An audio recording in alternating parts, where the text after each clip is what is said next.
Good morning classes. आप सब ठीक होंगे बच्चों। आज जो हम लोग टॉपिक ले रहे हैं वो रीडर बुक से हम लोग पढ़ रहे हैं। रीडर बुक का आज मैं आपको नया चैप्टर स्टार्ट कर रही हूँ, लेसन 3। अभी तक हम लोग रिवीजन ले रहे थे, रिवीजन हमारा PT 1 के लिए हो रहा था। आज हम लोग न्यू चैप्टर स्टार्ट कर रहे हैं जिसका नाम है टैरोस रिवॉर्डेड। ये जो कहानी है इसमें एक बच्चे की कहानी बताई गई है जो कि गरीब परिवार से है। इस स्टोरी को मैं आप लोगों को अच्छे से एक्सप्लेन करूँगी, आप लोग ध्यान से सुनेंगे। और इससे संबंधित कुछ वर्ड मीनिंग मैंने आप लोगों के लिए बोर्ड पे भी लिखा हुआ है। तो सबसे पहले हम लोग स्टार्ट करते हैं अपना chapter 3, Taro's rewarded. Taro was a young wood cutter. Taro जो था एक अच्छी उम्र का लकड़हारा था। He lived with the parents on the lonely hill side. वह एक हिल पहाड़ी पर एक छोटे से घर में रहता था अपने माता पिता के साथ। थ्रू ही वर्क वेरी हार्ड, ही अर्न वेरी लिटिल मनी। जबकि वो बहुत मेहनत करता था लेकिन फिर भी उसकी जो आमदनी थी या जो भी वो अर्निंग करता था वो बहुत बहुत कम थी। So the family was very poor. इसलिए जो उसका परिवार था वो बहुत गरीब था। वन इवनिंग, एक शाम, tarot and his parents were sitting in their हट। एक शाम को टैरो और उसके माता पिता अपनी झोंपड़ी में बैठे थे।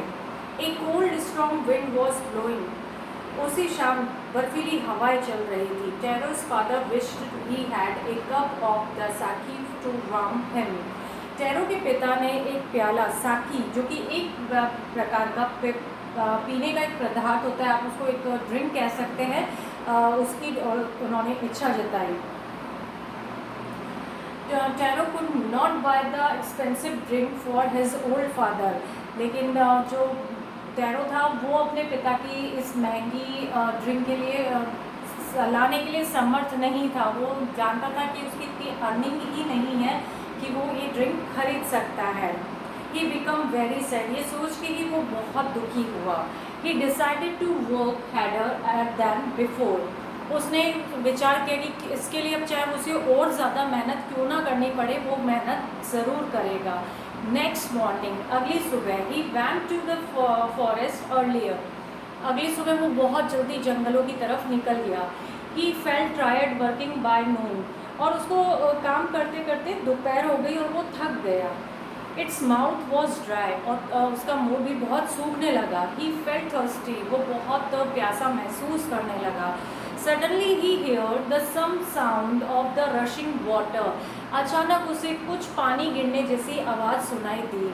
ही had never seen a stream there before. उसने अपने चारों तरफ देखा तो उसे कोई नदी, तालाब, किसी भी तरह का कोई वाटर सोर्स नहीं दिखाई दिया।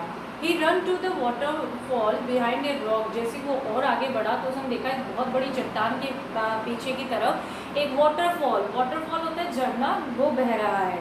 He put the water to his lip. It is taste like a sake.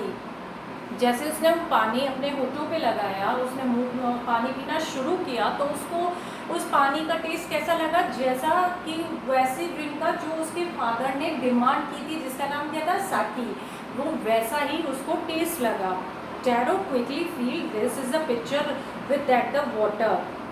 और ये देखकर जो टैरो था उसने अपना जो घड़ा था वो ले लिया। एट दैट होम और उसने क्या किया, तुरंत अपने जो उसके साथ जो घड़ा लाया था उससे वो पानी भर लिया। At home the old father found the liquid tasty as well as heart warming. जैसे उन्होंने वो टेस्टी पेय पिया, उसके फादर ने, उनका जो दिल था वो खुश हो गया और वो अच्छा महसूस करने लगे। He began to dance और उन्होंने नाचना शुरू कर दिया। He offered a cup of his sake at an old lady and so also told her the story of their magic waterfall। फिर क्या हुआ, जो वो टैरो था उसने वो जो ड्रिंक था वो एक बूढ़ी औरत को भी ऑफर किया, उसने भी वो पिया और टैरो ने उसको सारी मैजिकल वाटर की सारी बात बता दी। She spread the news in the village। उसने क्या किया, पूरे गांव में उस बूढ़ी औरत ने ये खबर फैला दी। So many villagers took the sip of the sake. सारे विलेज वाले जो व्यक्ति थे वो सब उस ड्रिंक को पीने के लिए आ गए। Next morning they went to the waterfall with the jars and pictures. और जो इतने भी गांव वाले थे वो कोई बर्तन लेके मटकियाँ लेके सब उस वाटरफॉल झरने के पास पहुंच गए, बट दे वर डिसपॉइंटेड, लेकिन उस सबको निराशा हुई। To them the water tasted like ordinary cold water. जब उन्होंने सब जो गांव वाले थे उन्होंने पानी पिया तो उन्हें वो कैसा लगा, साधारण ठंडे पानी जैसा लगा। They crushed Taro and looked for from the punish him, but Taro saved his life cleverly. अब क्या हुआ, जैसे टैरो को उन्होंने देखा कि ये तो साधारण पानी है, तो वो टैरो को गलत समझने लग गए और टैरो को मारने के लिए चले, और टैरो अपने आप को बचाता हुआ चतुराई से निकल गया। The story of Taro, his magic waterfall reach the empire of Japan. ये खबर जापान के सम्राट तक पहुंची कि ऐसा एक बच्चा है टैरो जिसको ऐसा जादू ही वाटरफॉल मिला। He called Taro and rewarded him for his goodness and his service to his old parents.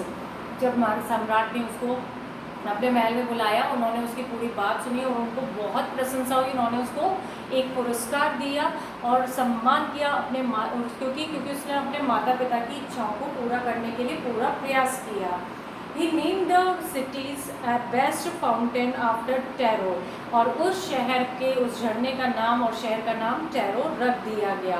He wanted all children to respect and obey their parents, और सम्राट ने ये भी इच्छा जताई कि जिस तरीके से टैरो ने अपने पेरेंट्स की इच्छाओं को पूरा करने के लिए पूरा प्रयास किया और भगवान ने भी उसका साथ दिया, उस वाटरफॉल में एक मैजिकल ड्रिंक आई उसके प्रयासों की वजह से, उसके मन की उसकी सच्चाई को देखते हुए। ऐसा ही सम्राट ने कहा कि सभी को अपने माता पिता के प्रति ऐसा ही विश्वास और आस्था रखनी चाहिए। तो ये छोटी सी कहानी है जो कि एक बच्चे की थी, जापानीज़ बच्चा था वो। तो ये आपको चैप्टर समझ में आ गया होगा और आई होप आपको ये स्टोरी भी बहुत अच्छी लगी होगी। इसमें देखिए कितना अच्छा मैसेज है कि हमें हमेशा अपने माता पिता की सेवा करनी चाहिए अपने, और उनकी सेवा हमेशा निस्वार्थ और अच्छे मन से करनी चाहिए। तो चलिए बच्चों, ये चैप्टर को आप अच्छे से सुनेंगे। अब बोर्ड पे देखते हैं जो लिखे हुए वर्ड मीनिंग्स हैं, वो मैं आप लोगों को एक बार रीड करके बताऊंगी। फिर ये 14 वर्ड मीनिंग आप लोग अपनी कॉपी में भी करेंगे। फर्स्ट है लॉन्ड्री, जिसका मतलब होता है एकांत। चॉप यानी काटना था। कॉर्नर यानी एक कोना। क्रैक्स यानी दरारें। एक्सपेंसिव यानी महंगी। एक्स्ट्रा यानी अतिरिक्त। वार्म यानी गर्मी पहुंचाना। हिडन यानी छुपा हुआ। डिलिशियस यानी स्वादिष्ट। लिक्विड यानी पेय पदार्थ। ग्रीडली यानी लालच से। डिसअपॉइंटमेंट इज निराशा से। और सेट फॉर यानी बुलाया। ऑनर यानी आदर करना। तो ये 14 वर्ड मीनिंग है बच्चों, ये आप अपनी कॉपी में करेंगे और इस चैप्टर को बहुत अच्छे से सुनेंगे, समझेंगे और दिए गए वर्ड मीनिंग्स को कंप्लीट करेंगे। Okay, thank you, take care.